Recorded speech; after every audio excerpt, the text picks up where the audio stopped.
Bismillahirrahmanirrahim. Assalamualaikum warahmatullahi wabarakatuh.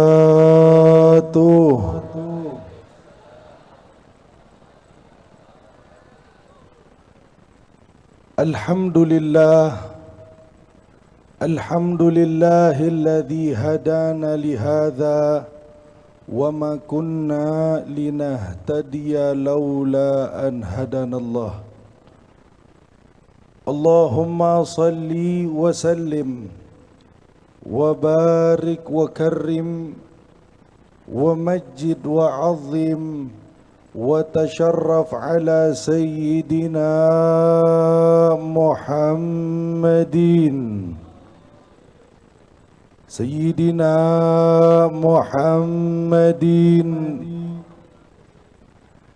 ahabbil mahbubat khluqat wa afdali ahlil ardi was samawat adadal anfasi wal awqat. Allahumma amin. Allahumma amin. Ya daimal fadli alal bariyat wa ya basital yadaini bil atiyat wa ya sahibal mawahibis saniyat salli wa sallim ala sayyidina Muhammad khairil wara sajiyat faghfir lana ya Allah warhamna ya Allah wansurna ya Allah fi hadhil ula ila yaumil ma'ad birahmatika ya arhamar rahimin wa ya akramal akramin wa ya ajwadal ajwadin walhamdulillahi rabbil alamin.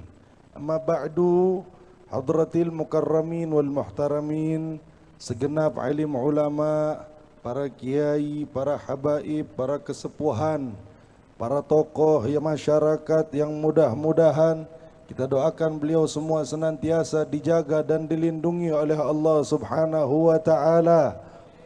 Tidak lupa kami sampaikan salam ta'zim kami kepada aparatur pemerintahan baik sipil maupun militer, Bapak RT, Bapak RW, Bapak Lurah, Bapak Camat beserta seluruh jajarannya.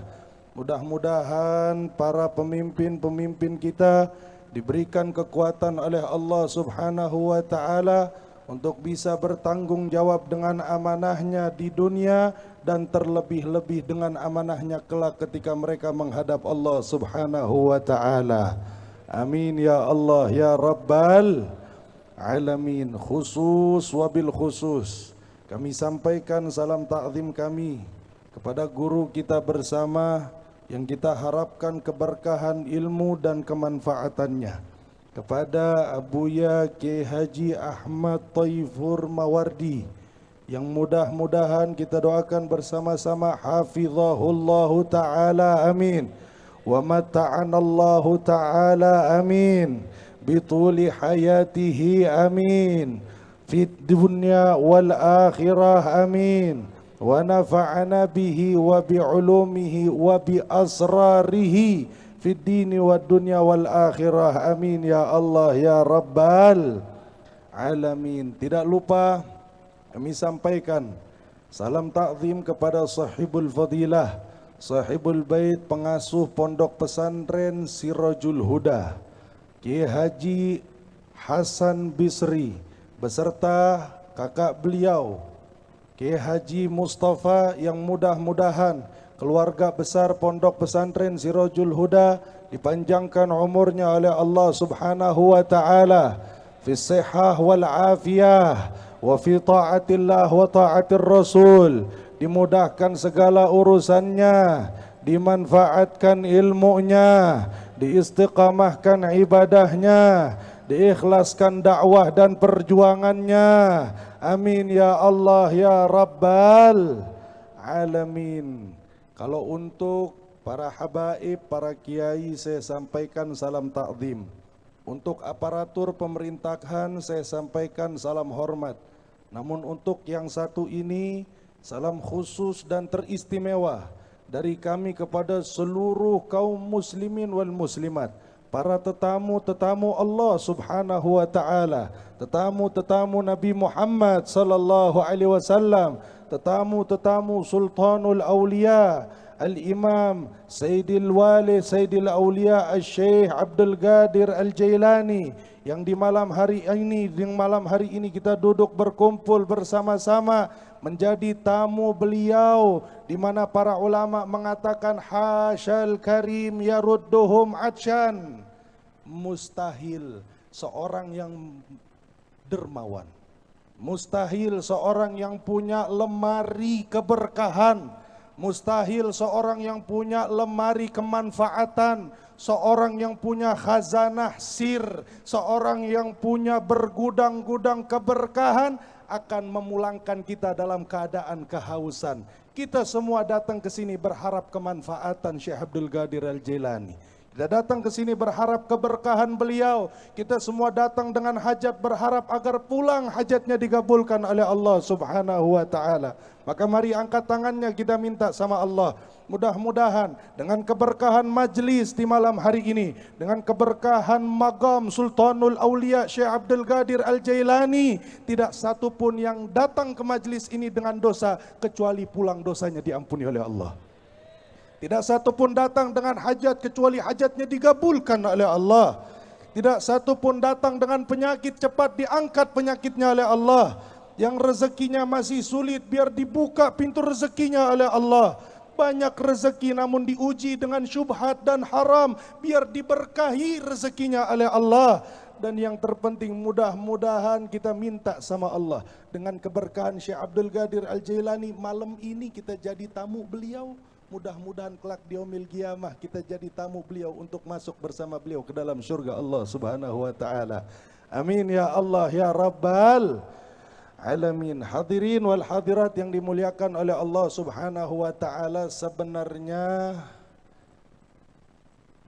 ceramah ini bisa dibilang tidak sah. Kenapa demikian? Karena kaidah fikihnya dari dulu sudah mengatakan idza wajadal ma batalat tayammum. Kalau udah ada air, yang namanya debu kagak kepake, betul nggak? Orang kalau sudah ada air, kira-kira boleh kita wudhu pakai tayamum, boleh? Boleh apa enggak? Enggak boleh. Tadi kita kenyang luar biasa, air bukan sembarang air.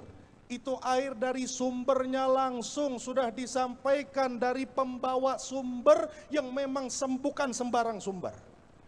Kiai Haji Ahmad Thaifur sudah menyampaikan mutiara-mutiara luar biasa. Antum sudah kenal, udah kenyang luar biasa. Kalau ibarat kata pepatah orang Arab, la itra ba'dal aris. Pepatah Arab bilang yang namanya pengantin baru kagak perlu dikasih minyak wangi lagi. Tahu kenapa? Pengantin baru badannya udah wangi. Sebelum nikah dipakein minyak wangi dulu, betul nggak? Dilulur dulu, betul nggak? Dikasih minyak wangi, bukan minyak wangi murahan, minyak wangi yang mahal punya. Terus datang pakai minyak wangi Arehab yang harga 15.000. Kira-kira pantas gak tuh pengantin kita kasih minyak wangi? Minyak wangi 15.000 pantas gak? Nggak pantas. Jadi antum semua ini pengantin baru semua. Karena sudah wangi luar biasa dengan minyak wangi yang harganya mahal. Maka mudah-mudahan apa yang disampaikan oleh Kiai Ahmad Thaifur bawa keberkahan dan kemanfaatan buat kita semua. Maka saya tidak berdiri di sini kecuali imtithalal amr dan bertabarruk. Saya juga mau ambil berkah, mau ambil manfaat dari Kiai Haji Ahmad Thaifur, terkhusus dari Syekh Abdul Qadir Al-Jailani. Amin ya Allah ya Rabbal alamin. Hadirin wal hadirat yang dimuliakan oleh Allah Subhanahu wa taala. Limpahan puji dan syukur kita haturkan kepada Allah Subhanahu wa taala yang maha luhur. Dialah Allah yang maha memuliakan satu golongan dan dialah Allah yang maha menghinakan golongan yang lainnya. Alhamdulillah, di malam hari ini Allah telah golongkan kita. Allah telah pilihkan kita untuk menjadi golongan-golongan yang mulia insya Allah di sisi Allah Subhanahu wa taala. Karena Allah izinkan kita untuk datang menjadi tamunya, bukan sekedar, bukan sembarang sahibul bait, bukan sembarang tuan rumah. Jadi sejatinya tuan rumah di malam hari ini bukan pesantren Sirajul Huda. Sejatinya kita datang semua di sini menjadi tamunya Syekh Abdul Qadir Al-Jailani, lebih-lebih menjadi tamunya Nabi besar Muhammad sallallahu alaihi wasallam. Karena di malam hari ini tidak ragu dan saya yakin, hakul yakin, Syekh Abdul Qadir Al-Jailani yang kita sebut-sebut namanya, kita panggil-panggil namanya, kita ceritakan managibnya, kita tawassul dengannya, saya yakin, hakul yakin, jika Imam Abdullah bin Alwi Al-Haddad, beliau mengatakan seorang wali yang memiliki maqam ahlud darak saja. Jadi dalam tingkatan wali itu ada namanya maqamul ahlud darak. Kalau ahlud darak saja, kata Habib Abdullah bin Alwi Al-Haddad, jika disebut nama mereka, kita bertawassul dengan mereka, maka tidak diragukan lagi ruhaniyah mereka akan hadir dan mengatakan, ada apa? Mereka akan datang, apa hajat kalian? Kenapa kalian panggil saya? Kenapa kalian minta dengan menyebut nama saya? Saya ahlud darak, punya tanggung jawab, karena kami tidak diwafatkan oleh Allah. Kami hanya diwafatkan secara jasadan, namun ruh kami tetap hidup bersemayam di sisi Allah subhanahu wa ta'ala. Seandainya ahlud darak saja ketika dipanggil namanya, itu ruhnya datang. Disebut namanya, ruhnya datang. Salah satu ulama di Indonesia yang kita kenal dengan maqam ahlud darak adalah Habib Abu Bakar As-Segaf Gresik. Beliau itu terkenal dengan ahlud darak. Ketika tawassul dengan nama beliau, maka mereka tidak akan pulang dengan khaba, dengan tangan yang kosong. Pasti insya Allah cepat atau lambat akan digabulkan tawassulnya.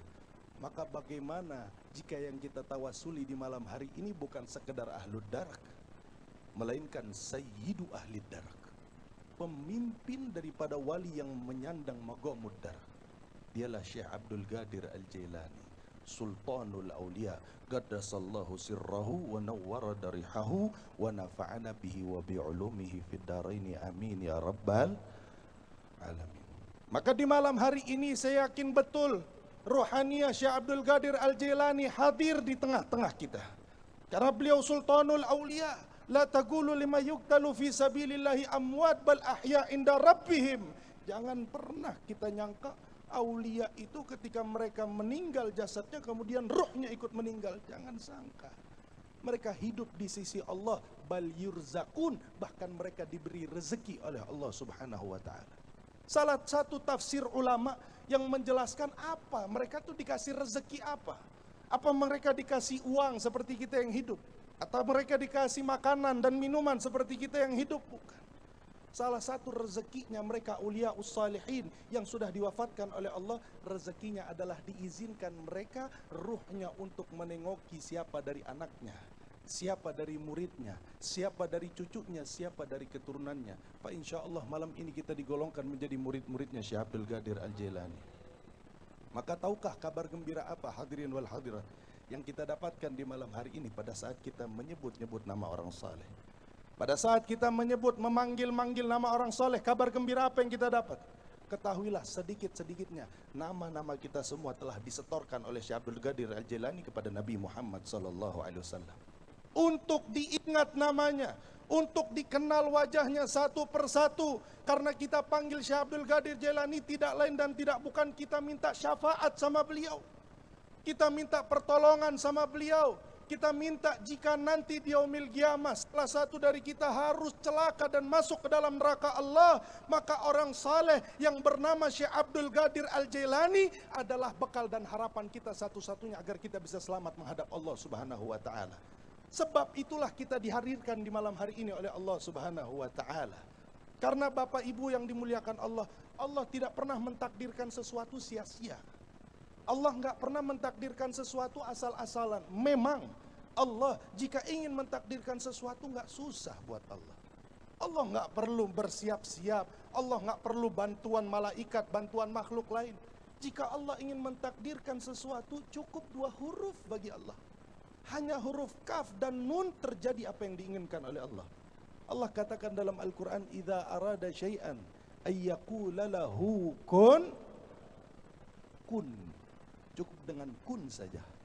Kunnya Allah, maka terjadi apa yang diinginkan oleh Allah. Allah bilang hidup, maka hidup. Allah bilang mati, maka mati. Allah bilang selamat, selamat. Allah bilang binasa, binasa. Tapi tahukah Bapak Ibu, Allah tidak pernah mengucapkan kunnya kecuali Allah ada tujuan, sebab dan akibat dari kun yang diucapkan oleh Allah Subhanahu wa ta'ala. Dijelaskan oleh Nabi bahwa Allah menciptakan sesuatu punya tujuan, punya sebab, punya akibat dari setiap ciptaan Allah. Apa kata Nabi? Idza aradallahu syai'an hayya'al asbab. Jika Allah ingin menciptakan sesuatu, Allah persiapkan sebabnya.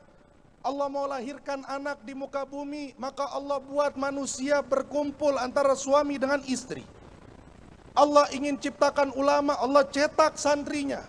Allah ingin ciptakan orang kaya, Allah buat usahanya. Semua yang terjadi di alam semesta ini tidak lepas dari sebab, akibat dan hikmah dari setiap ciptaan Allah Subhanahu wa ta'ala. Maka pertanyaan kita semua sama, Bapak Ibu. Saya datang dari Kuningan ke sini, Bapak datang dari berbagai desa datang ke tempat ini. Semuanya pertanyaannya sama. Kira-kira sebab dan akibat apa yang Allah inginkan dari takdir kita pada malam hari ini? Saya tanya, Bapak sama Ibu hidup ditakdirkan sama siapa? Siapa yang kasih kita hidup? Yang kasih kita mati siapa? Yang kasih kita rejeki siapa? Termasuk malam hari ini yang takdirkan kita kumpul di sini siapa? Allah. Apakah Allah tidak punya sebab mentakdirkan kita kumpul di sini? Kenapa harus nama kalian yang disebut dan ditakdirkan malam hari ini kumpul? Kenapa harus Bagir bin Tahir yang duduk di sini? Kenapa harus Kiai Haji Ahmad Taifur yang duduk di sini? Kenapa harus pesantren Sirajul Huda yang merayakan haul Syekh Abdul Qadir Al-Jailani? Kenapa? Tahukah kita alasannya apa? Al-Imam Athaillah As-Sakandari menjawab dari pertanyaan kita semua di malam hari ini. Pengarang kitab Hikam menjawab dari semua pertanyaan kita di malam hari ini. Apa kata beliau? Beliau bilang, wa idza ahdharakallah fi majalisi sulahaih. Jika Allah mentakdirkan kalian, Allah takdirkan kalian, Allah pilih kalian untuk duduk di majlis orang solehnya Allah, di majlis khalifahnya Allah, di majlis pewarisnya Nabi, apalagi dengan orang-orang saleh. Apa kata beliau? Ini jawabannya sama-sama buat kita semua. Fa'lam, ketahuilah. Innallaha yuridu ayyulhiqaka bihim fi hadratih. Ketahuilah wahai hamba yang suka dikumpulkan dalam majlis ilmu, dikumpulkan dalam majlis haul, dikumpulkan dalam majlis-majlis ta'lim. Ketahuilah sesungguhnya Allah Subhanahu wa ta'ala ingin mengumpulkan kalian, mengikutkan kalian, membersamakan kalian dengan mereka orang soleh yang kalian sebut kelak ketika kalian menghadap Allah Subhanahu wa ta'ala. Alhamdulillah. Mudah-mudahan malam hari ini bumi yang kita pijak jadi saksi, Bapak Ibu. Langit yang menjadi atap kita jadi saksi. Bulan yang menerangi kita di malam hari ini jadi saksi. Satu sama lain yang duduk berselah-sebelahan kelak di yaumil kiamah akan bersaksi di hadapan Allah bahwa di hari ini, di waktu ini, di tempat ini, bersama orang ini, kami bersama-sama ya Rabb mengharap syafaat Syekh Abdul Qadir Al-Jailani agar kami dikumpulkan bersama beliau kelak di yaumil kiamah, bersama beliau di dalam surga Allah Subhanahu wa ta'ala. Amin ya Allah ya Rabbal Alamin. Maka Bapak Ibu yang dimuliakan Allah, majlis-majlis seperti ini rasa-rasanya penting banget buat kita. Karena kalau kita ngaca nih umat akhir zaman, kita ngaca sama diri kita sendiri ya Allah. Umat akhir zaman maksiatnya banyak, ibadah sedikit, betul gak? Dosanya banyak, pahala sedikit, betul gak? Ini kondisi kita umat akhir zaman luar biasa. Fitnah yang menggaruk warga kita, fitnah yang datang kepada kita bukan cuma nyerang orang awam doang. Fitnah sekarang luar biasa, dari mulai orang awamnya sampai ulama kena. Dari mulai rakyat biasanya sampai presiden kena. Tadi Kiai Haji Ahmad Thaifur bilang kan, sekarang luar biasa. Kita ini krisis luar biasa. Ngaca sama diri kita kalau ditanya, misalkan nih saya tanya yang hadir semuanya. Pulang dari majelis ini depan rumah malaikat Israel nungguin, kira-kira udah siap belum? Udah siap belum? Malaikat Israel nungguin mau ngapain? Kita tanya mau ngapain malaikat, ya lu nggak tahu loh. Lu nggak kenal sama gue siapa? Kira-kira udah siap belum? Siap belum? Benar. Saya doain yang ngomong siap pulang ditungguin malaikat Israel. Siap nggak? Habib emang siap? Ah tuh encan. Tahu encan? Orang Sunda bilang belum, encan. Belum siap, enak aja saya masih muda. Ibu-ibu kira-kira siap gak kalau pulang malaikat Israel nungguin depan rumah? Siap bu? Belum pada siap. Tahu apa yang buat kita gak siap nemuin malaikat Israel? Apa yang buat kita gak siap? Karena kesadaran dalam hati. Kalau meninggal, pahala sama dosa sehari dari pagi sampai sekarang kira-kira banyakan mana? Pahala apa dosa? Nih kita dari pagi sampai sekarang lebih banyak pahala apa dosa? Orang kalau banyak dosa meninggal kira-kira masuk surga apa neraka? Berarti kita ahli neraka semua nih. Apa bagaimana? Nah. Kita semua sadar tidak ada kepantasan sama sekali. Kalau ngaca sama diri kita semua yakin mati masuk neraka. Betul nggak? Pahala sedikit, dosa banyak, umur pendek, maksiat banyak. Semua yakin mati bakal neraka. Maka dari itu Bapak Ibu Nabi udah tahu. Dari dulu juga Nabi sudah tahu. Nabi sudah prediksi bahwa umat akhir zaman nanti ini yang namanya sama mati pada takut. Umat akhir zaman ini kalau ditimbang pahala sama dosa, pada yakin semua lebih banyak dosa. Betul nggak? Sekarang kan dosa luar biasa, nggak perlu keluar rumah dalam rumah jadi dosa besar. Nggak perlu menunggu tua, anak SMP udah pada bisa ngelakuin dosa besar, betul nggak? Tapi Nabi sudah kasih jalan pintas buat umat Muhammad, ini khusus buat kita. Karena Nabi tahu kita ini umat akhir zaman dosanya banyak, pahala sedikit, makanya dikasih jalan pintas sama Nabi. Lewat apa? Nih. Lewat orang-orang saleh, wali-wali Allah yang ditaruh sama Nabi Muhammad SAW di dalam golongan umat Nabi Muhammad SAW. Sampai-sampai nabi-nabi yang lain berebut buat jadi umat Nabi. Bagaimana nggak berebut umatnya Nabi sekelas Syekh Abdul Qadir Al-Jailani? Nabi Musa itu minta sama Allah negosiasi berkali-kali pengen jadi umatnya Nabi Muhammad SAW. Karena tahu kemuliaan, kelas-kelasnya itu bukan kelas receh. Kelas umatnya Nabi Muhammad itu kata Nabi, apa kata Nabi? Ulama ummati ka anbiya ibani Israel. Ulama umat saya itu seperti nabinya Bani Israel. Itu baru ulama. Nabi belum bilang aulia ummati, belum. Baru ulamanya doang udah nyaingin nabi-nabinya Bani Israel. Apalagi yang model sekelasnya Sultanul Aulia Syekh Abdul Qadir Al-Jailani. Gak ketemu Bapak Ibu, kita nyari cerita Israiliyat dari mulai zaman Nabi Adam sampai zaman Nabi Isa, gak ketemu cerita walinya mereka yang seperti Syekh Abdul Qadir Jailani. Emang ada nabi-nabi dulu yang masih bayi udah puasa, ada? Ada gak?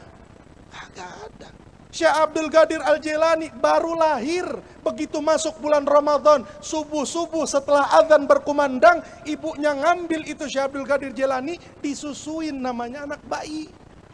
Karena sudah azan subuh, nolak Syekh Abdul Qadir Jailani, masih bayi udah ngerti puasa. Lewat nabi-nabi zaman dulu, betul nggak? Lewat, nggak ada apa-apanya. Sampai-sampai itu makhluk, itu masyarakat di desa Syekh Abdul Qadir Al-Jailani, mereka setelah hadirnya Syekh Abdul Qadir Jailani nggak perlu lagi ngelihat hilal. Tahu ngelihat hilal? Untuk menentukan hari lebaran nggak pakai ngelihat hilal lagi. Apa kata mereka? Lihat Abdul Qadir, kalau dia minum susu ibunya berarti ini hari lebaran. Luar biasa nggak? Itu Syekh Abdul Qadir Al-Jailani. Maka beliau di alam arwah di malam hari ini insya Allah dengan izin Allah beliau sodorkan nama kita kepada Nabi Muhammad untuk diberi syafaat kelak di yaumil qiyamah. Amin ya Allah ya Rabbal alamin. Maka Bapak Ibu yang dimuliakan oleh Allah Subhanahu wa taala, kita butuh banget sama majlis-majlis begini. Kita butuh banget sama majlis-majlis haul. Majlis-majlis yang mengikat kita dengan orang-orang saleh, mengikat kita dengan para wali-wali Allah yang nantinya kelak di yaumil qiyamah kita bakal gelantungan sama mereka untuk dibawa kepada Nabi Muhammad dan diberikan syafaat oleh Rasul sallallahu alaihi wasallam. Apa prediksi Nabi tadi? Tahu kondisi kita seperti ini, prediksinya apa? Nabi bilang zaman dulu 1400 tahun yang lalu, udah diramal kondisi kita di akhir zaman. Apa kata Nabi? Nabi bilang, akrabukum minni majlisan yaumal qiyamah aktsaruhum alaiya salatan. Yang paling dekat nanti di hari kiamat dengan saya bukan yang banyak sholat, karena Nabi tahu umat akhir zaman sholatnya pada bolong-bolong. Bukan yang banyak sedekah, karena Nabi tahu umat akhir zaman pada pelit-pelit. Bukan yang banyak tahajud, karena Nabi tahu umat akhir zaman boro-boro tahajud subuh bareng sama duha. Umat akhir zaman Nabi tahu banyak dosanya, banyak maksiatnya, makanya Nabi dari dulu sudah kasih jalan alternatif buat umatnya.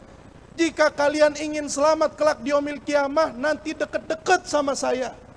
Duduk sama Nabi, ngedeket sama Nabi.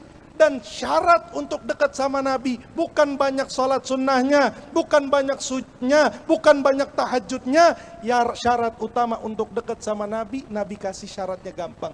Aktsaruhum alaiya sholatan, banyak sholawat sama Nabi Muhammad sallallahu alaihi wasallam. Hubungannya apa, Bib? Sama majlis haul. Ini kan majlis haul, bukan majlis maulid. Apa ada hubungannya dengan sholawat kepada Nabi Muhammad sallallahu alaihi wasallam? Bapak Ibu yang dimuliakan Allah, seorang ulama menjelaskan bahwa tanda atau alamat utama seseorang dikatakan cinta kepada orang yang dia cintai, alamat utamanya adalah banyak menyebut nama orang yang dia cintai. Artinya apa? Paling banyak cintanya sama Nabi, dia yang paling dekat kedudukannya dengan Nabi Muhammad sallallahu alaihi. Dan zaman sekarang nggak bisa kita mau cinta sama Nabi asal-asalan, nggak bisa. Kita mau cinta sama Nabi, modal salawat doang nggak bisa. Kita butuh guru yang bimbing kita untuk sampai kepada Nabi Muhammad sallallahu alaihi wasallam. Dan itu sudah jadi sunnatullah, itu sudah menjadi aturan Allah. Allah tidak langsung berikan ayat Quran kepada sahabat, tapi Allah berikan kepada Nabi untuk disampaikan kepada sahabat.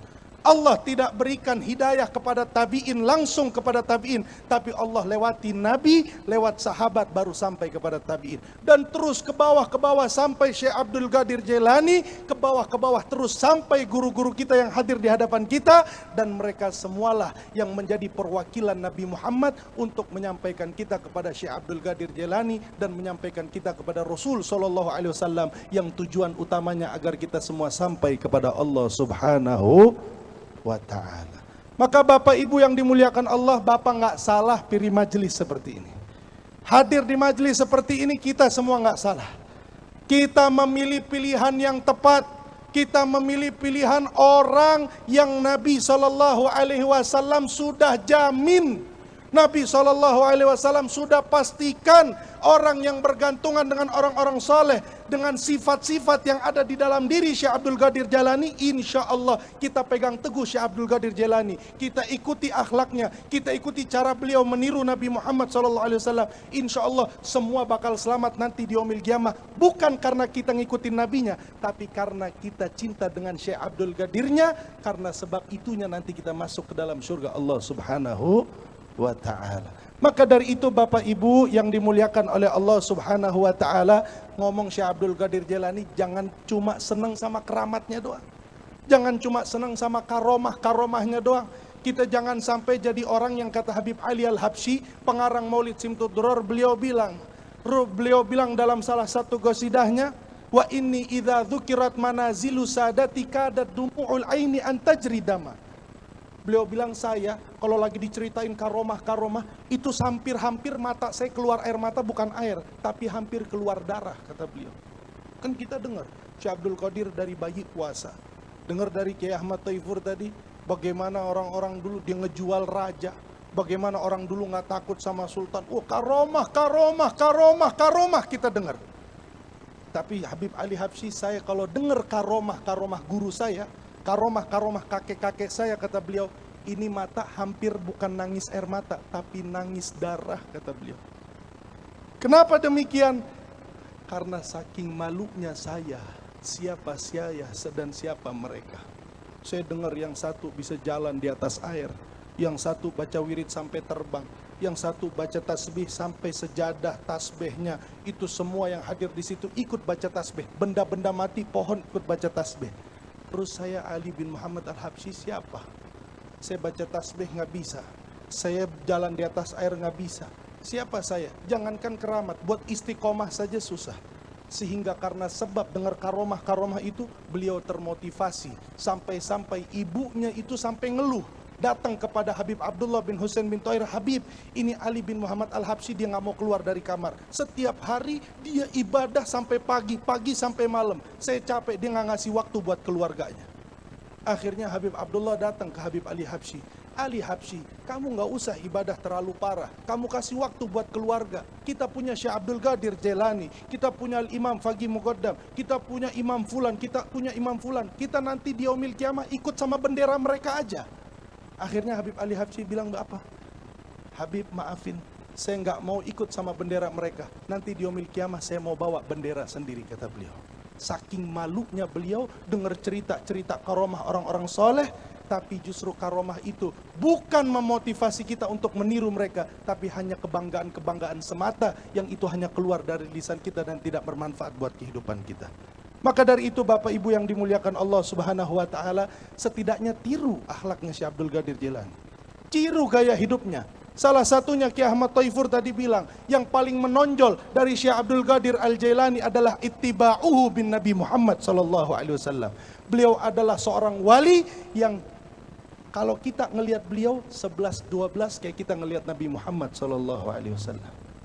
Tiru akhlak. Kita semua datang ke sini nggak pengen begitu pulang dari majelis ditanya tadi dapat apa? Oh, tadi dapat ceramahnya sedih. Tadi dapat apa? Oh, tadi dapat ceramahnya lucu. Kita hadir majelis tadi dapat apa? Nih saya dapat berkat. Bukan itu tujuan kita hadir maulid. Kita hadir majelis begini, kita semua pengen pulang masing-masing bawa cahaya keberkahan, cahaya sir dari Syekh Abdul Qadir Al-Jailani yang dengan cahaya itu bisa memberikan keselamatan buat kita fid dunya wal akhirah. Amin ya Allah ya Rabbal alamin. Maka Bapak Ibu yang dimuliakan Allah, sebagai penutup, karena saya dikasih waktu 40 menit, sudah tinggal 20 menit lagi, 15 menit lagi. Sebagai penutup Bapak Ibu, kita umat akhir zaman, sebagaimana yang tadi kita dengar kondisi luar biasa. Kita umat akhir zaman sebagaimana yang kita dengar fitnahnya luar biasa. Maka Bapak Ibu yang dimuliakan Allah, satu jalannya tadi buat kita selamat dari akhir zaman, gelantungan sama orang soleh, ngikut sama orang soleh. Nggak bisa langsung ke Syekh Abdul Qadir Jailani. Di hadapan kita semua ini ada orang-orang yang hatinya bersambung dengan Syekh Abdul Qadir Al-Jailani. Guru-guru kita, mereka punya hati yang cinta luar biasa kepada Syekh Abdul Qadir Jailani. Hadiri majlis taklim, datang ke mereka agar hati kita dibawa sama mereka untuk cinta kepada orang soleh dan sampai kepada Nabi yang ujung-ujungnya sampai kepada Allah Subhanahu wa ta'ala. Hati-hati, ada dua penyakit yang di akhir zaman begini hampir semua orang kena. Dari mulai rakyat biasa sampai ulama itu kena semua penyakit ini. Apa kata Nabi? La yakdhifannallaha fi qulubikumul wahn. Dan penyakit ini yang jadi sumber masalah di negeri kita. Di dunia, penyakit ini yang jadi sumber masalah di dunia kita. Dua penyakit kata Nabi. Apa? Yang pertama hubbud dunia, yang kedua karahiyatul maut. Pertama cinta dunia, yang kedua takut sama mati. Bapak, Ibu, saya kasih tahu, orang ceramah sekarang banyak. Orang tausiah banyak. Orang alim banyak, orang kaya banyak, pejabat banyak, tapi yang kaya ilmunya, kaya hatinya, kaya jabatannya, artinya kaya hati mereka, itu sedikit Bapak Ibu. Yang merhatiin perkara hati sedikit. Kita ini butuh basiroh, kita ini butuh cahaya hati, bukan butuh cahaya ilmu biasa. Bukan butuh tausiah, Bukan butuh ilmu biasa, tapi kita butuh hati. Orang pinter ceramah banyak sekarang, tapi orang merhatiin hati umat sedikit. Maka dari itu jangan sampai kita penyakit dua ini masuk ke dalam hati kita. Ini sumber masalah yang terjadi di akhir zaman. Yang pertama hubud dunia, cinta sama dunia. Semua orang dibuat ribut cuma gara-gara masalah ini. Yang ulama dibuat ribut gara-gara ini. Bukan karena perbedaan pendapat, tapi karena perbedaan pendapatan yang buat ulama satu sama lain saling ribut. Betul nggak? Yang rakyat biasa, ya jangan tanya lagi. Bagaimana berebut warisan, saling bunuh saudara antar saudara cuma gara-gara dunia. Guru sama murid saling siku, guru sama murid saling bangga-banggaan, membesar-besarkan diri cuma gara-gara beda pendapatan. Pejabat satu sama lain, masing-masing gak puas dengan jabatannya yang sekarang. Dia pengen naik lagi, pengen naik lagi, pengen naik lagi. Emang apa? Cuma gara-gara masalah di bawah gajinya kecil, naik gaji lebih gede karena proyeknya lebih besar, betul gak? Makin naik lagi proyek makin besar, gajinya makin besar, terus begitu. Masalah dunia yang jadi sebab kita semua ribut di akhir zaman begini.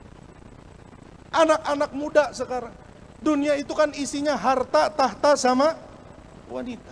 Ini anak-anak muda sekarang dibuat rusak cuma gara-gara bongkaran besi, cuma gara-gara satu batang besi, banyak anak muda hancur masuk ke dalam neraka Allah Subhanahu wa taala. Isinya apa dalam ini?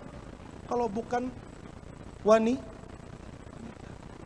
Semua dibuat rusak gara-gara dunia. Yang orang tua gara-gara urusan rezeki, yang anak muda gara-gara urusan perempuan.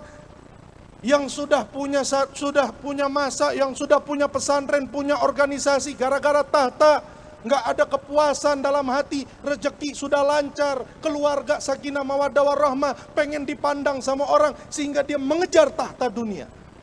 Semua dibuat ribut cuma gara-gara dunia. Padahal kata Allah dunia ini apa? Kata Allah Subhanahu wa taala, dunia udah ditanggung, jangankan manusia, itu rayap di dalam kayu, ditanggung dunianya sama Allah Subhanahu wa taala.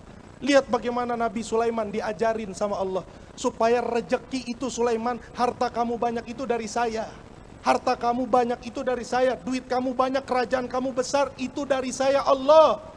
Nabi Sulaiman duduk di depan sungai, tiba-tiba datang ada satu semut bawa gandum di atas pundaknya. Tiba-tiba ini semut dia bawa gandum, dia datang depan sungai, ada kodok berdiri di atas bunga teratai. Itu semut dicaplok sama kodok, ditelan, kodok masuk ke dalam sungai. Tidak lama kemudian ini kodok keluar, semutnya dikeluarin lagi dari mulut kodok. Cuma bedanya semut keluar nggak bawa gandum. Ditanya sama Nabi Sulaiman, semut kamu ngapain ke dalam tadi? Harusnya kamu nggak naik lagi karena sudah dimakan sama kodok. Akhirnya semutnya bilang, wahai Nabi Allah, saya diperintah sama Allah untuk bawa ini gandum. Kemana? Di dalam sungai sana ada satu batu. Di balik batu ada satu lubang, yang di dalam lubang itu ada cacing yang buta. Itu cacing gak bisa nyari rezeki karena buta matanya. Dia gak bisa nyari makan karena buta matanya. Saya diperintah oleh Allah untuk ngaterin satu biji gandum buat ngasih makan cacing yang buta di dalam lubang sana. Cacing di dalam lubang, rezekinya diatur sama Allah Subhanahu wa taala. Jadi nggak pantas kita ribut urusan masalah duit gitu, kagak pantas. Sampai segala cacing rezeki diatur sama Allah Subhanahu wa taala. Yang kedua tadi sama-sama sudah kita saksikan. Penyakit akhir zaman, hubbud dunya wa karahiyatul maut, takut sama mati. Kan semua tadi udah ngaku, kita semua takut mati. Padahal yang paling dekat sama hidup kita itu adalah kematian. Ada yang bisa jamin di sini, angkat tangan, Bib, saya pasti pulang dari majelis ini masih panjang umur sampai besok pagi. Ada? Ada yang berani angkat tangan ngejamin dirinya saya pasti selamat sampai besok pagi? Ada? Semua takut sama mati karena sadar dirinya gak bakal selamat nanti di yaumil kiamah. Padahal kematian pasti datang ke kita dan cuma dua pilihannya ketika kita sudah meninggal. Nggak ada pilihan yang lain. Orang ngumpulin duit takut mati. Berangkat ke rumah sakit karena takut mati.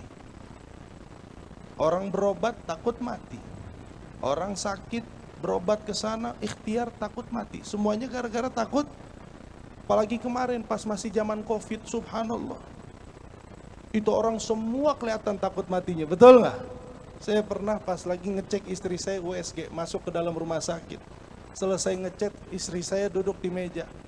Pas duduk di meja, sampingnya ada orang lain. Orang Islam juga. Itu orang begitu datang makanan Bapak, dia bawa satu kispray, tahu kispray? Yang buat nyetrika pakaian. Itu begitu datang pelanggan bawa piring, sebentar Pak, diambil piringnya disemprot, dimandiin dulu tuh piring. Habis dimandiin piring, Bapak tangannya sini, disemprot pelayan tangannya. Habis itu mejanya disemprot lagi. Selesai itu, ini anak dia pakai sarung tangan, dibuka, disemprot tangan anaknya, disemprot tangan dia. Baru makan. Habis makan, semprot lagi. Saya bilang, apa kalau bukan takut? Takut apa? Mati. Padahal mati pasti datang ke kita.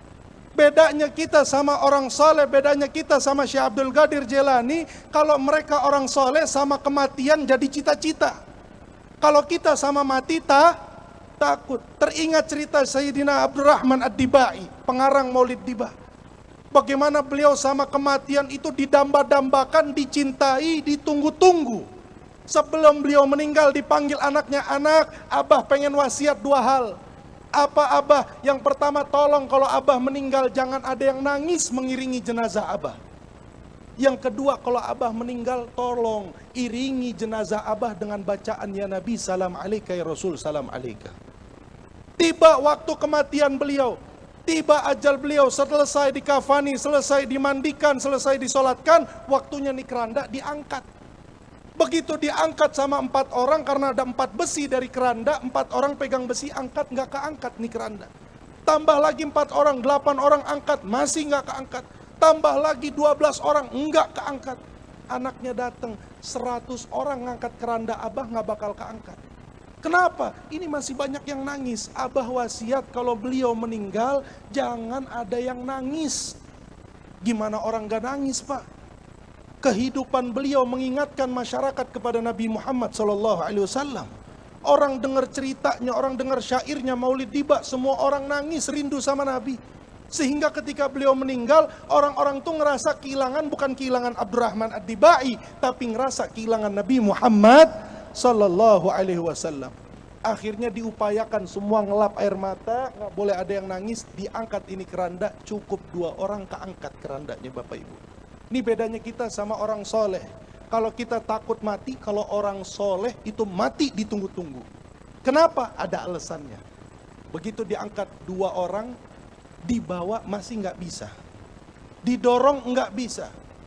Kenapa? Rupanya umat pada saat itu masyarakat bacanya baca la ilaha illallah, baca tahlil. Karena memang sunnahnya jenazah diiringi dengan bacaan tahlil. Anaknya lagi-lagi bilang, abah nggak bakal mau jalan, masih tahlil yang dibaca. Abah pengen dibacakan ya Nabi salam alaika ya Rasul salam alaika. Akhirnya itu semua masyarakat yang ngiringi jenazah Al-Imam Abdurrahman Ad-Dibai, mereka semua baca ya Nabi salam alaika ya Rasul salam ya Habib salam alaika salawatullah. Begitu dibaca ya Nabi salam alaika, itu jalan keranda. Sampai dikuburin tuh jenazah, datang para ulama di zaman beliau ke anaknya, ke putranya. Wahai putra Imam Abdurrahman Ad-Dibai, ini harus dikasih penjelasan. Karena jika tidak dikasih penjelasan akan menjadi fitnah bagi umat. Ujung-ujungnya jenazah setelah beliau semuanya nggak ada yang dibacain tahlil. Ujung-ujungnya semua jenazah diiringi pakai maulid. Harus dikasih penjelasan ke umat ini. Kalau enggak bakal jadi fitnah. Akhirnya anaknya bilang, tenang Kiai, tenang Habib, tenang Syekh. Pada saat abah wasiat sama saya juga, saya udah komplain. Saya sudah protes, saya bilang, abah mukhalifus sunnah. Abah menentang sunnah, sunnahnya Nabi baca tahlil. Ini kalau nggak dikasih penjelasan ke umat bisa kacau, umat bisa nanti salah faham. Abahnya bilang sama anaknya, anakku ini pengecualian khusus buat abah. Kenapa abah? Apa alasannya? Al-Imam Abdurrahman Ad-Dibai bilang sama putranya, yang pertama, abah nggak mau kalian nangis pada saat abah meninggal, karena anakku, kematian adalah puncak cita-cita abah dalam hidup. Kematian adalah hal yang abah tunggu-tunggu seumur hidup. Karena pada saat ajal menjemput abah, pada saat kematian datang kepada abah, maka pada saat itulah pintu perjumpaan abah dengan sang pujaan hati, dengan kecintaan abah terbuka lebar agar abah bisa berjumpa dengannya. Siapa sang pujaan hati yang dimaksud oleh Imam Abdurrahman Ad-Dibai? Rupanya pintu terbuka, pintu perjumpaan beliau untuk berjumpa dengan Habibuna Muhammad sallallahu alaihi wasallam terbuka lebar sehingga kematian menjadi tujuan utama. Maka pada saat abah berjumpa dengan Rasul, kau tahu anakku, bukan main senangnya abah berjumpa dengan Nabi Muhammad. Maka pada saat itulah abah gak mau, abah senang gembira tapi kalian nangis. Padahal abah senang-senang, sedang senang untuk berjumpa dengan Nabi Muhammad. Maka pada saat perjumpaan itu, abah ingin kalian iringi kematian abah, jenazah abah dengan bacaan ya Nabi salam alaika, seraya menyambut Nabi Muhammad sallallahu alaihi wasallam. Orang soleh begini Pak sama mati. Jangankan cuma duduk di majelis Nabi Muhammad 1-2 jam. Jangankan cuma duduk di majelis Syekh Abdul Qadir Jailani 2-3 jam. Jangankan cuma sekedar dengerin managibnya, mati jadi cita-cita asalkan mereka berjumpa dengan Syekh Abdul Qadir Al-Jailani, dengan Nabi Muhammad sallallahu alaihi wasallam. Adakah di antara kita yang punya kerinduan kepada Syekh Abdul Qadir Al-Jailani sampai sedemikian rupa, sampai kematian menjadi tujuan utama agar dia bisa berjumpa dengan Syekh Abdul Qadir Jailani? Jika kita kondisi dengan Syekh Abdul Qadir Jailani, jangankan menirunya, mencintainya saja tidak, merindukannya saja tidak, maka jangan mengaku kalian bertorikot Qadir Al-Jailani. Karena torikot butuh bukti, torikot ada syariat, torikot itu ada cara-caranya, torikot ada wiridnya, torikot ada amalannya, torikot ada amaliyahnya. Tidak bisa orang bertorikot hanya klaim semata, saya torikot Ba'alawi, saya torikot Al-Jailani, saya torikot Naksabandi, tapi dia tidak mencerminkan seorang Ba'alawi, tidak mencerminkan Al-Jailani, tidak mencerminkan Naksabandi.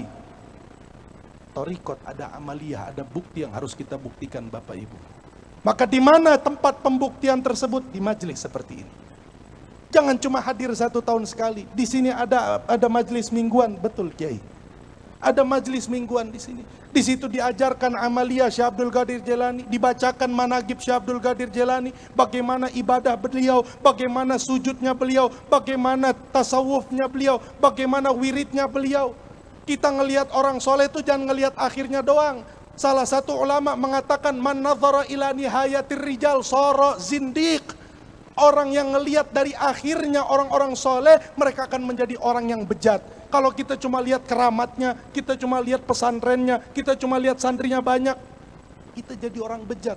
Tapi jangan lihat pesantrennya, jangan lihat akhir hayatnya, tapi lihat bagaimana mereka berusaha untuk bisa sampai punya pesantren.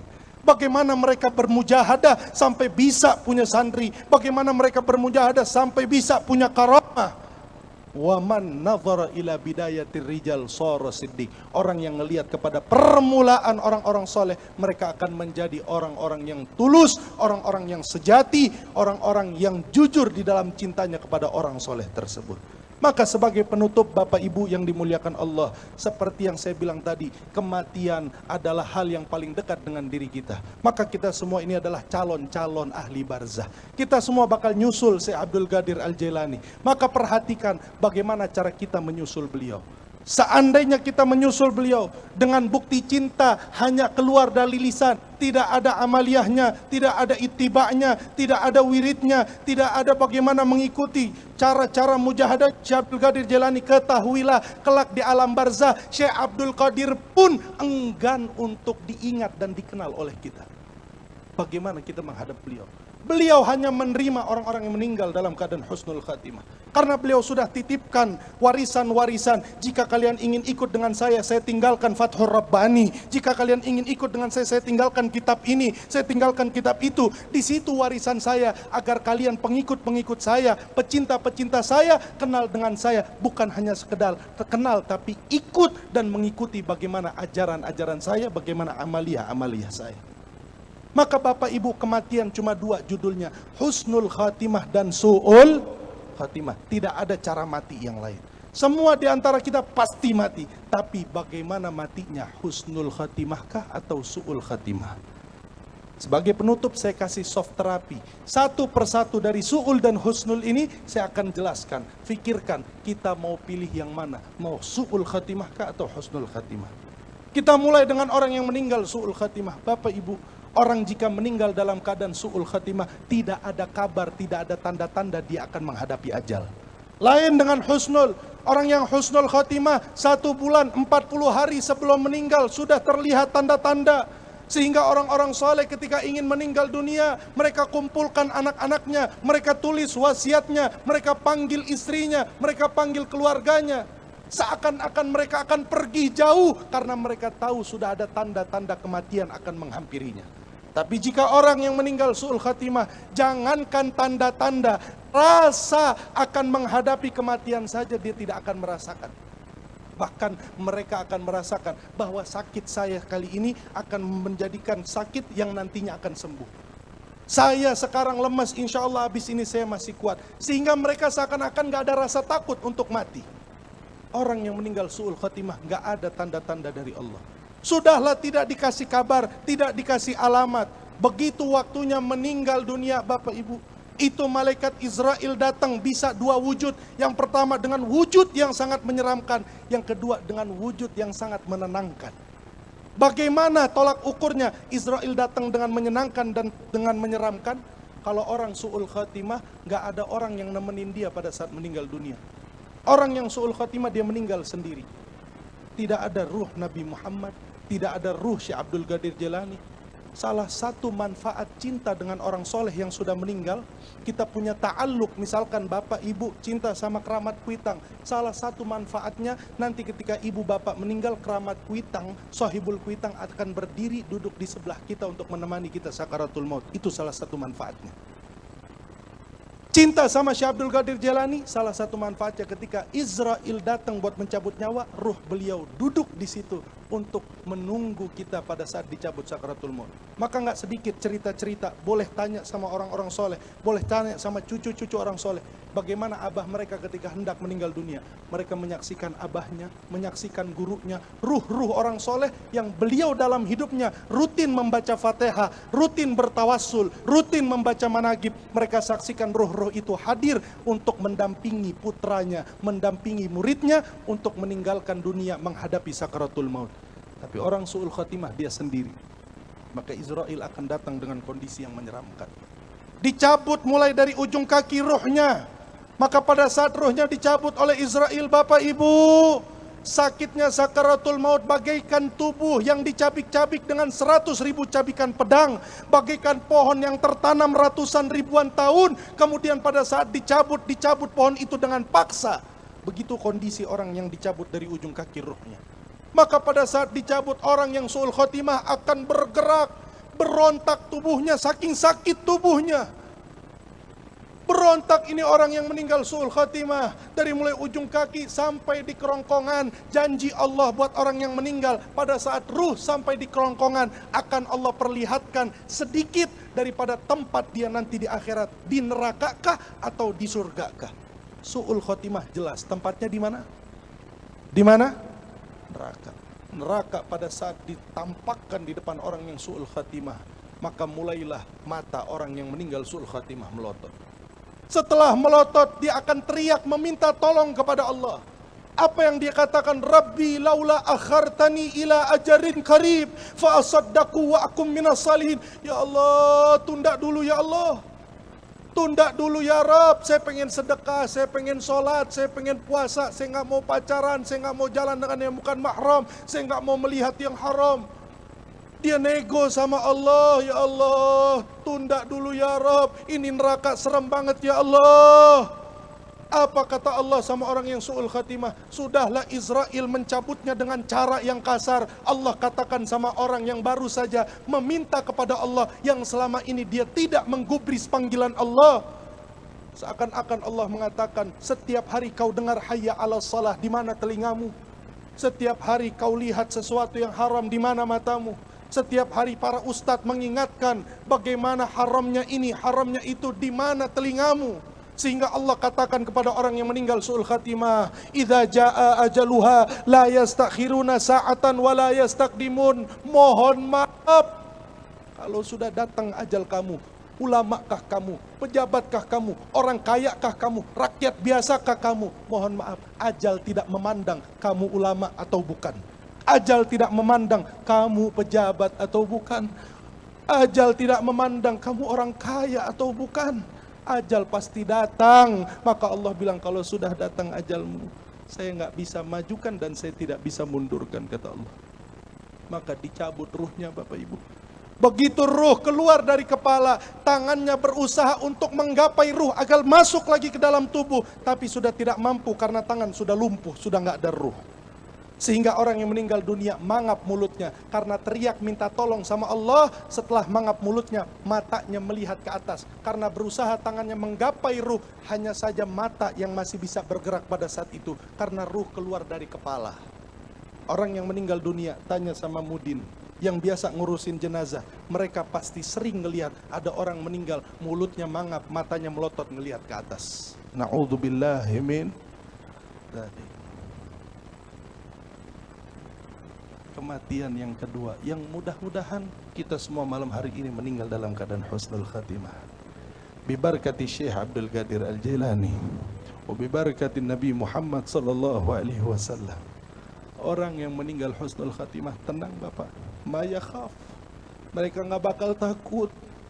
Orang yang meninggal husnul khatimah 40 hari sebelum meninggal, sudah banyak tanda-tanda mereka akan meninggalkan dunia. Allah beri taufik dan hidayah untuk sujud. Allah beri taufik dan hidayah untuk taubat. Allah beri taufik dan hidayah untuk bermimpi, bertemu dengan orang soleh fulan, dengan orang soleh fulan. Sehingga di akhir hayatnya penuh taufik dan hidayah dari Allah. Di akhir hayatnya penuh amal soleh. Maka pada saat kematian itu datang, Israel datang, yang tadinya dia wujudnya menyeramkan, wujudnya menakutkan, tapi karena melihat ruhnya Nabi Muhammad, ruhnya Syekh Fulan, ruhnya Habib Fulan, ruhnya Kiai Fulan, yang seumur hidupnya dia ikatkan hatinya dengan mereka, seumur hidupnya dia habiskan wiridnya menyebut nama mereka, seumur hidupnya tidak berhenti-henti untuk mengirim Fatihah untuk mereka. Maka pada saat meninggal dunia, Israel pun malu untuk berwujud dengan wujud yang menyeramkan. Karena di hadapannya begitu banyak cahaya-cahaya, berhadapannya begitu banyak ruh-ruh orang-orang saleh yang dalam pada saat mereka dicabut nyawanya oleh Israel, Israel pun mendapatkan perintah dari Allah untuk jangan cabut mereka dengan cara yang kasar. Maka begitu Israel datang, bayangkan Bapak Ibu, begitu ruh kita dicabut, Syekh Abdul Qadir di samping kita, ya Allah. Begitu ruh kita dicabut, Nabi Muhammad di samping kita, ya Allah. Israel datang mau cabut, permisi sama Nabi, permisi sama Syekh Abdul Qadir Jailani. Seakan-akan Syekh Abdul Qadir bilang sama Israel, sebentar, biarkan murid saya mengucapkan la ilaha illallah. Nabi mengatakan, sebentar Israel, biarkan dia mengucapkan Muhammadur Rasulullah. Maka dengan mudahnya lisan tersebut mengucapkan la ilaha illallah Muhammadur. Maka Israel pun mencabut dia. Setelah dia mengucapkan kalimat syahadat, mulai dicabut dari ujung kakinya. Namun orang yang seharusnya merasakan cabikan 100.000 cabikan pedang, yang harusnya dia merasakan rasa sakit yang luar biasa, karena dia disibukkan matanya dengan Nabi Muhammad, disibukkan matanya dengan orang-orang saleh yang dia lihat. Apa yang terjadi Bapak Ibu? Satu cabikan pun tak terasa di dalam tubuhnya, karena matanya sudah dibuat sibuk memandang Nabi Muhammad sallallahu alaihi wasallam. Hasan bin Thabit, penyair Nabi Muhammad, bersyair, jika mereka pujangga-pujangga Mesir, mereka saudagar-saudagar Mesir, pada saat memandang wajah Yusuf, mereka tidak sadar karena terkagum dengan wajahnya Yusuf, mereka potong jari jemari mereka hingga darah berdarah. Seandainya mereka memandang wajah nabiku Nabi Muhammad, kata beliau, niscaya jangankan mereka memotong jari jemari mereka, mereka tidak akan sadar meskipun sakaratul maut sedang menghampiri mereka, karena begitu terkagum dengan wajahnya Nabi Muhammad sallallahu alaihi wasallam. Dicabut dan jasadnya tenang. Begitu sampai di dalam tenggorokan, Allah kasih lihat surga dengan sungai yang mengalir, dengan istana dari permata, dengan batu kerikil yang terbuat dari berlian, intan permata luar biasa. Maka pada saat itulah Bapak Ibu, yang harusnya orang su'ul khatimah minta ditunda dulu, orang yang meninggal husnul khatimah dia bilang, Rabbi ajiluni, ajiluni, ya Allah cepat cabut ya Allah. Ya Allah cepat cabut, saya nggak sabar buat masuk ke dalam surga itu ya Rabb. Akhirnya Allah pun bilang sama dia, ya ayyatuhan nafsul mutmainnah, irji'i ila rabbiki radiyatan mardiyah fadkhuli fi ibadi wadkhuli jannati. Wahai jiwa yang tenang, tak tergerak sedikit pun dari jasadmu, begitu tenang kau tinggalkan dunia ini. Irji'i ila rabbiki, wahai jiwa yang tenang, kembalilah kepada Tuhanmu. Allah yang manggil dia, Allah yang jemput dia. Ila rabbiki radiyatan mardiyah, wahai jiwa, Allah ridho menyambutmu dan kau pun ridho menghadapku, kata Allah. Fadkhuli fi ibadi, ini kau pandang Muhammad, ini kau pandang Syekh Abdul Qadir, ini kau pandang orang-orang soleh di hadapanmu, masuklah kamu ke dalam golongan mereka, kata Allah.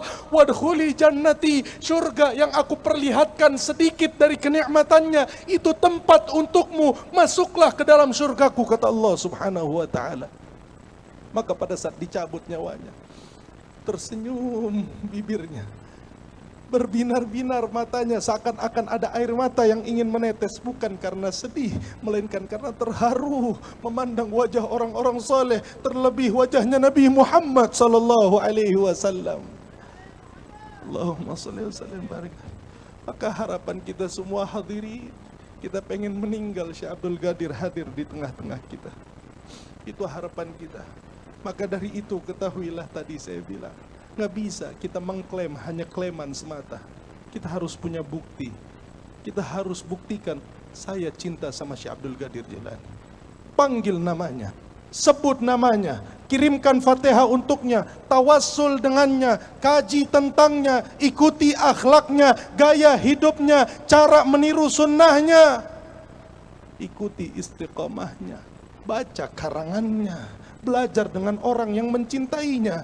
Niscaya kalian semua akan disampaikan hatinya kepada Syekh Abdul Qadir Al-Jailani. Kita berdoa bersama-sama kepada Allah, mudah-mudahan semua yang hadir di sini dengan harapan menggapai berkah dari Syekh Abdul Qadir Jailani, mereka semua mendapatkan apa yang mereka inginkan.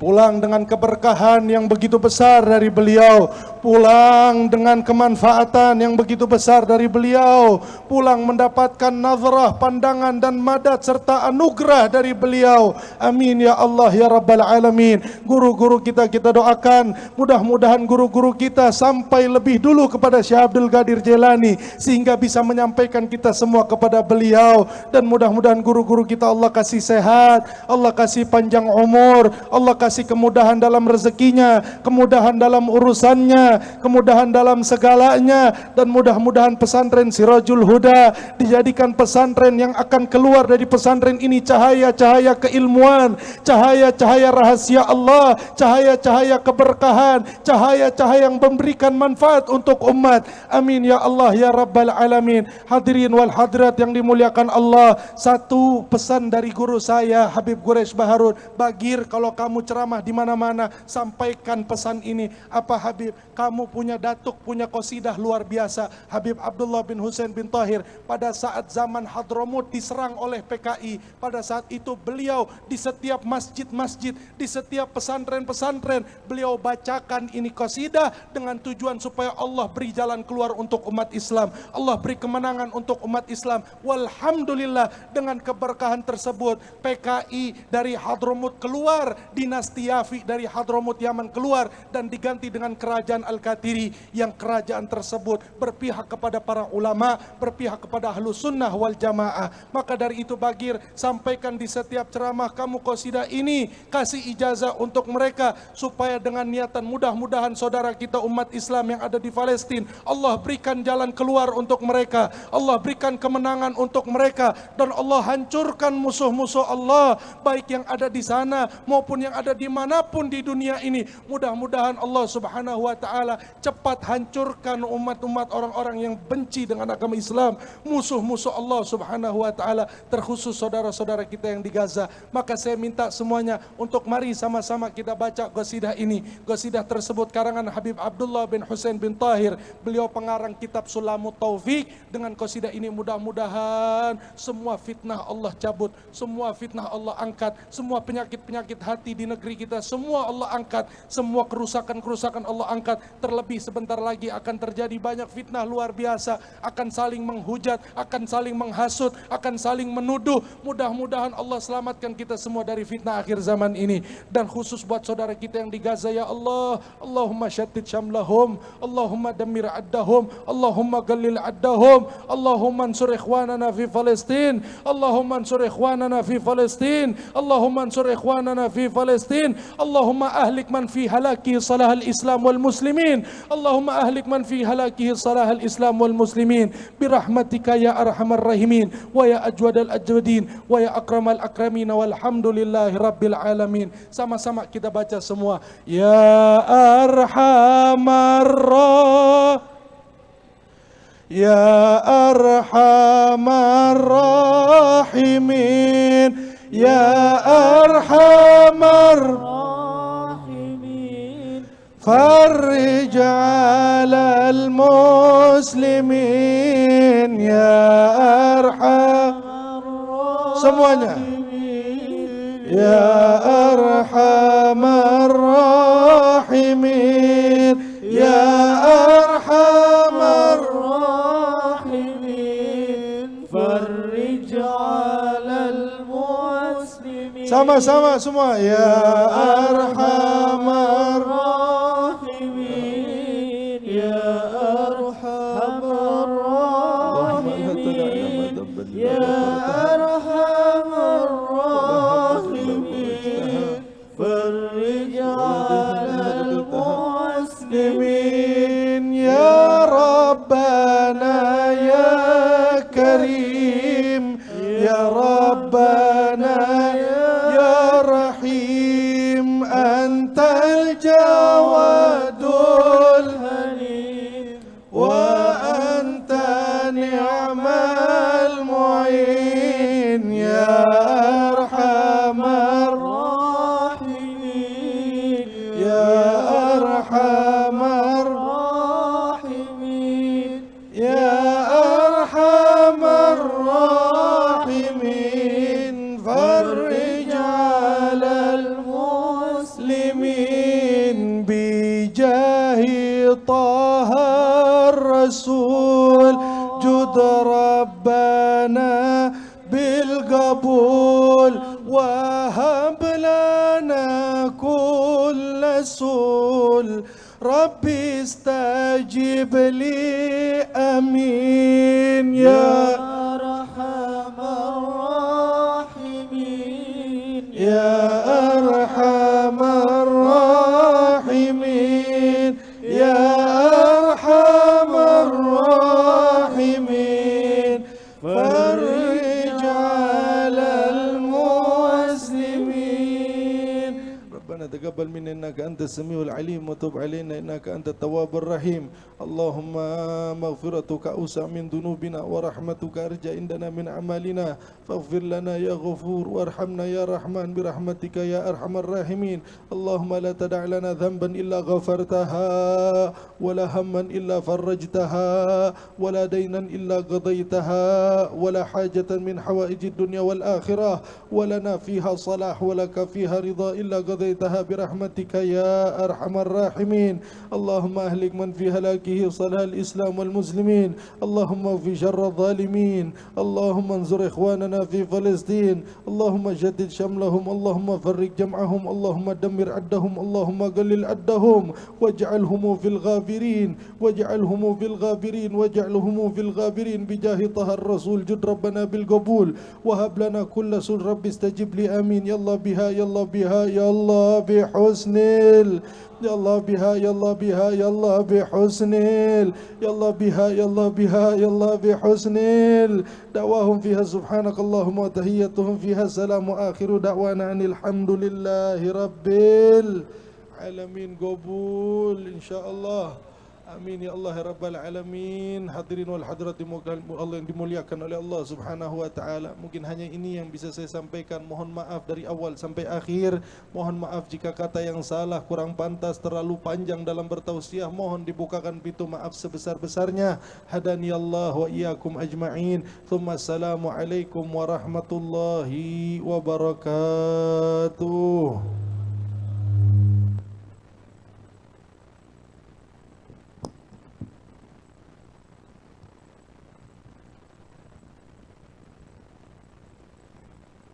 Alhamdulillahi Rabbil Alamin.